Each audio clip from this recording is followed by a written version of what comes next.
వికారాబాద్ జిల్లా పరిగి యూనియన్ బ్యాంకులో రైతులు ఆందోళన చేపట్టారు. గత 3 నెలల నుంచి బ్యాంకు చుట్టూ తిరుగుతున్నా గోల్డ్ లోన్ ఇవ్వడం లేదని రైతులు వాపోతున్నారు. ఇకైతే గోల్డ్ పౌచ్లు లేవని లోన్లు ఇవ్వకుండా రైతులను ఇబ్బంది పెడుతున్నటువంటి బ్యాంకు మేనేజర్పై ఆరోపణలు చేశారు.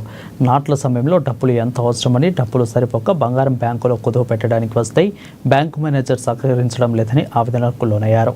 ఒక్క యూనియన్ బ్యాంకులో గోల్డ్ లోన్ తీసుకుంటే 60 పైసలు ఇంట్రెస్ట్ మాత్రమే ఉందని, వేరే బ్యాంకులోకి వెళితే అక్కడ 80 పైసల నుంచి ₹2 వరకు కూడా ఇంట్రెస్ట్ ఉండడంతో యూనియన్ బ్యాంకులోనే ఆశ్రయిస్తున్నట్లు రైతులు వాపోతున్నారు.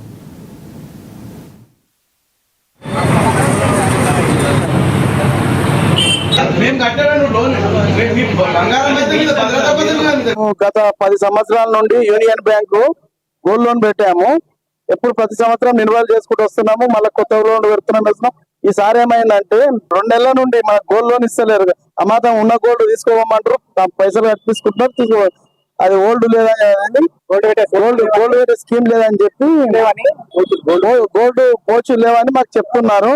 గత 2 నెలల నుండి ఇప్పుడు కూడా నేను కూడా ఇప్పుడు 4 లక్షలు కట్టాను, నీ గోల్డ్ ఉండవు కానీ నీకు లోన్ ఇవ్వమని చెప్తున్నారు. రైతులకు చాలా ఇబ్బంది పెట్టి వాళ్ళకు అటైలు ఆర్డర్ లేవంట, గోల్డ్ పోచులు లేవని చెప్తున్నారు. మళ్ళీ ప్రతి 2 నెలల నుండి మాకు గోల్డ్ పోల్చి వస్తలేదు, గోల్డ్ పోల్చి వస్తలేదు అని చెప్పి అమాతం పైసలు కట్టేసుకున్నారు. గోల్డ్ ఇస్తూ వెళ్తున్నారు. ఒక్క రైతుకు కూడా ఇస్తలేరు. మొత్తం ప్రైవేట్ బ్యాంకులకు కుమ్మక్కయ్యారు. మొత్తం యూనియన్ బ్యాంక్ తిరుగుతా ఉన్నాం. బ్యాంకుల చుట్టూ యూనియన్ బ్యాంక్ చుట్టూ వాళ్ళు గోల్డ్ పెట్టుకుంటారు. పాత గోల్డ్ తీసుకోపోండి, ఇప్పుడైతే లేవు. బ్యాంకు బంగారం పెట్టే స్లిప్ లేవని ఎప్పుడు వచ్చి రిటర్న్ పంపిస్తా ఉన్నారు. బయట పోతే బయట 2 ఇంట్రెస్ట్ ₹1.5 ఇంట్రెస్ట్ పడుతుంది. ఇక్కడ తక్కువ ఇంట్రెస్ట్ ఉందని మేము పాస్బుక్ పెడితే కూడా తీసుకుంటలేరు. గోల్డ్ స్లిప్ లేవని పెట్టుకుంటున్నారు. గోల్డ్ పౌచ్ లేవని తీసుకోవడం లేదు. ఎప్పుడు అడిగే పౌచ్